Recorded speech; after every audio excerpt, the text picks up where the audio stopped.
8 years old, and I'm learning how to multiply. And so during the summer, I would go through the Sunday paper because it would have the interest rates. And and of course, we lived in apartments. So home ownership, having our own home was a thought in my head. And so, I'm calculating how much money people have to pay for a home over 360 months. And I think to myself that, hey, that must be how people become rich because after 30 years, and I'm only 8, I go, man, I'd only be 38 years old. I would have all of this money in this house. So that was the seed that was planted way back then. Um, and I took the real estate course in college, but it wasn't to get my license. Years later, I took it because I wanted to get my license. Told all of my friends that they should own a house, and especially if they were married friends. Oh my God, what you waiting for? I should have bought the house. Got the license 10 years after the first time I took it because the time was right. I had a job, and they let us do 4-day-a-week work weeks. I didn't pay enough money to go out and shop all weekend long, so I had to find something else to do with my time.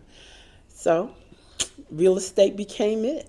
And I was so ecstatic when I got my real estate license because I didn't think of it I thought of it as my own business.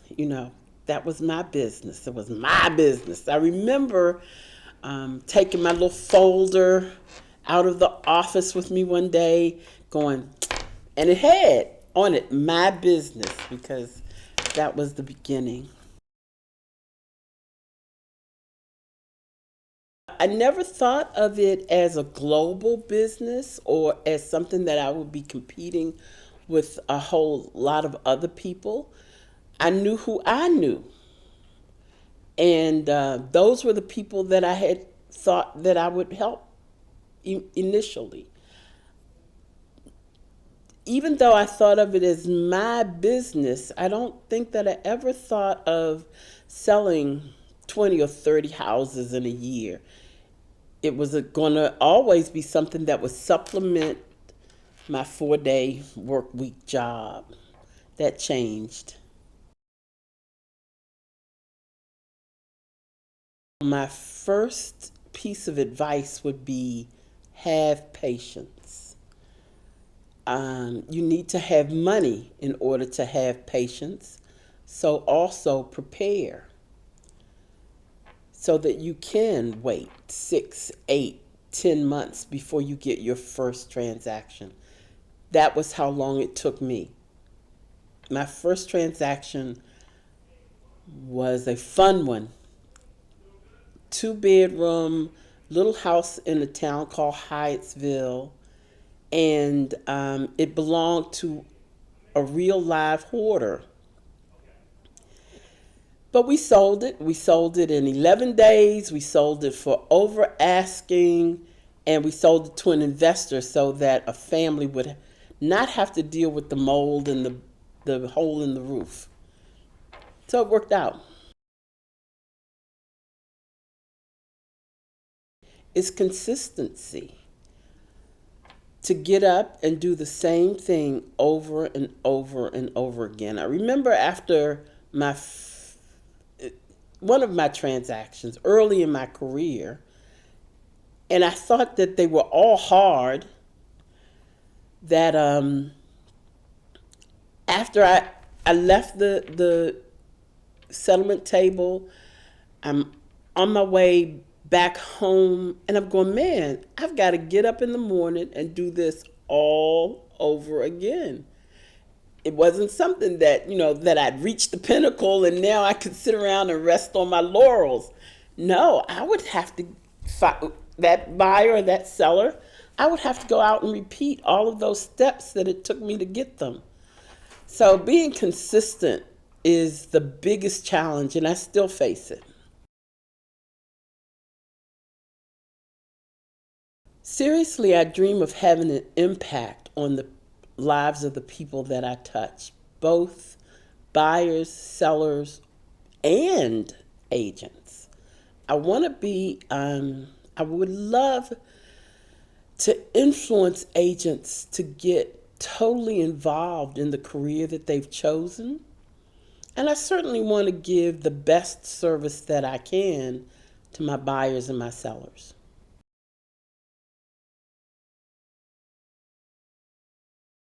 My biggest goal in the coming future is to be the president of the Prince George's County Association of Realtors.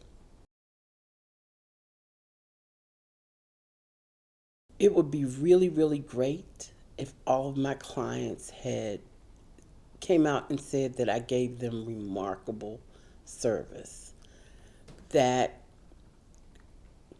good, bad, indifferent as to how the transaction actually turns out, because sometimes I have no control over how the transaction actually turns out. I would love for all of them to be able to say that I was communicative, that I was honest, that I gave them the right feedback at the right time, and that I serviced them well.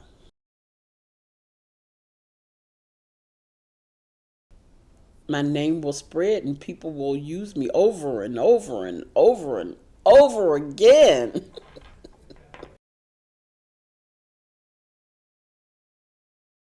New beginnings.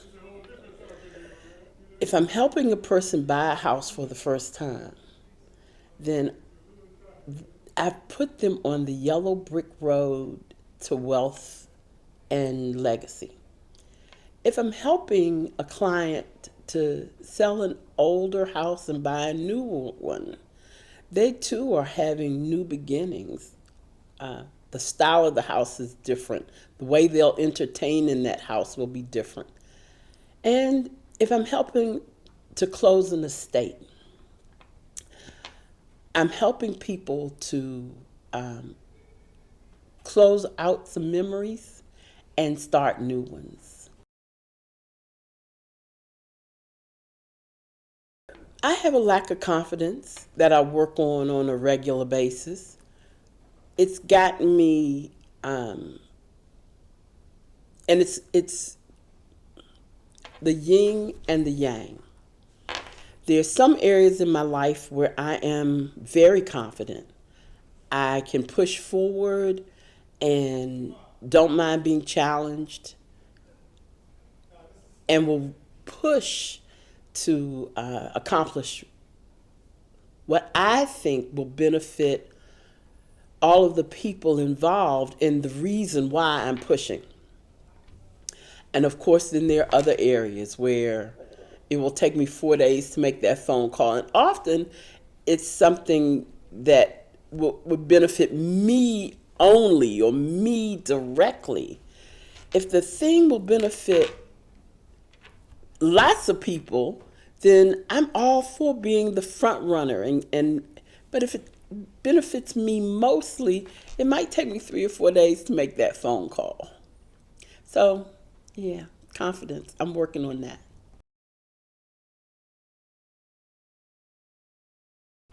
My level of knowledge, my level of concern, my level of my desire to help you get what you want, not necessarily what I want, but to listen. I am a really great listener. So I think that is the thing that sets me apart from everyone in this office. I am a really great listener and I want to help you get what you want. I'm patient, I'm persistent, and I'm a little bit stubborn, maybe a lot stubborn. Help me because I don't give up easily. Hurt me because there are times when I think that the position that I've taken is one that will benefit others, and I won't move off of it easily.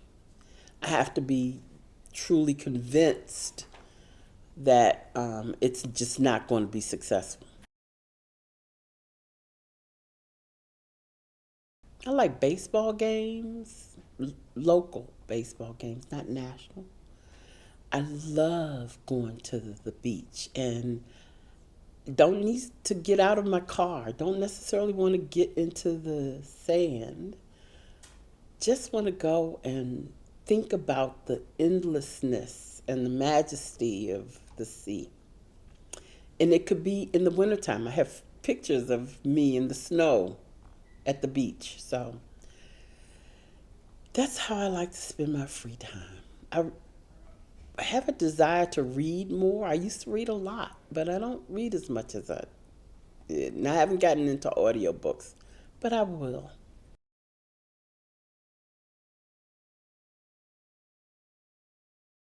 I sold a $70,000 house to a single woman and her 4-year-old daughter. It was the best house I've ever sold. We worked with her for about 6 months to get her in a position to buy, not because she didn't have the money. She didn't have credit. She paid cash for everything. And so she had to establish herself credit wise. That right there was the best feeling. It was a great little 3-bedroom, 1-bathroom house. It had off-street parking, flat backyard that was fenced for a daughter to play in, and I couldn't have sold $1 million house and came away feeling any prouder of my accomplishment.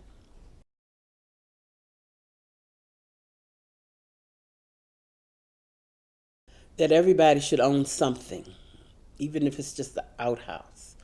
That they shouldn't be 70 and 80 years old and have to move because the landlord wants to do something different. So even if they don't have electricity or gas and they need candles and blankets, the roof over their head should be theirs.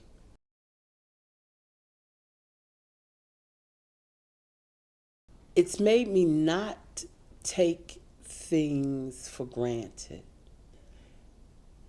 It's made me ask more questions, and I'm very resistant about asking questions.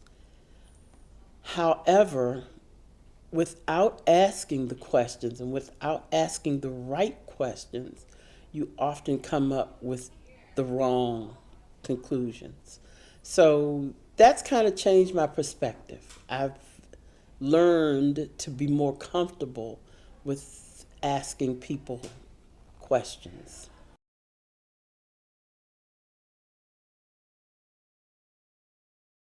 Yes and no. Yes and no. The 10-year-old version of me wanted to always do well in whatever it was she did, except in gym. That didn't work out very well.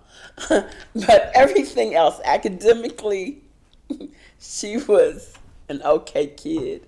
So she would think that I would have done well. Perhaps not as well as I have done, but she would be proud of me.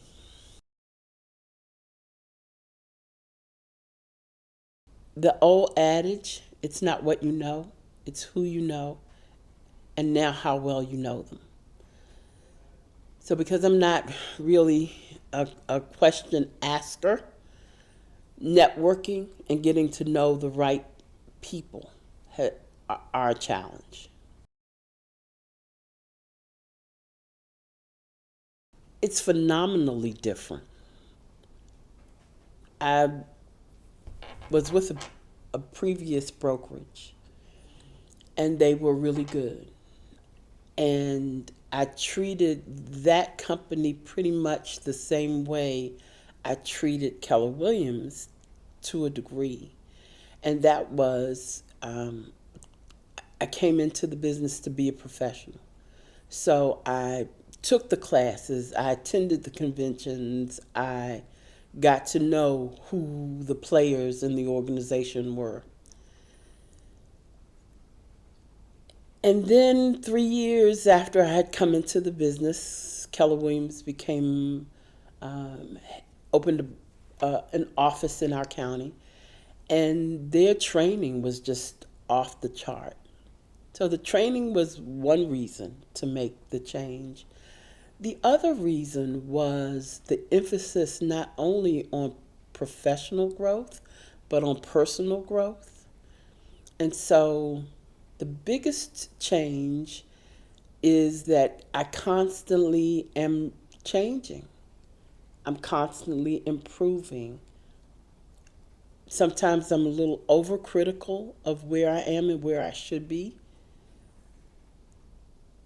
And there are days when the realization is that as long as I live, I hope my last day on earth is one that I learned something.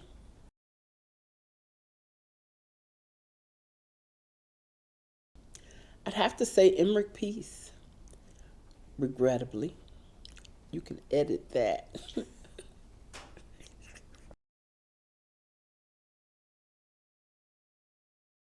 To have come from what he tells us is his background, to have navigated the people and the circumstances in order to have a big business, to have done all of that and still have a great reputation among his peers. That's not something that a lot of people can look back over their lives and say. They can have a big business but not be well respected. They could not be well respected, but also, the business acumen is not there. So he's been able to navigate all of those waters, and I think that that's phenomenal. My name is Veera Phillips. I am an associate broker here at Keller Williams Preferred Properties. We're located at 1441 McCormick Drive in Upper Marlboro, Maryland. My phone number is 240-737-0559. And I'm on Facebook and Twitter and all of those places. And usually by my first and last name, which is spelled differently. So the difference in the spelling is I have two E's in my first name. So it's Veera, Veera Phillips, Phillips. VeeraPhillips.com or VeeraSellsHomes.com.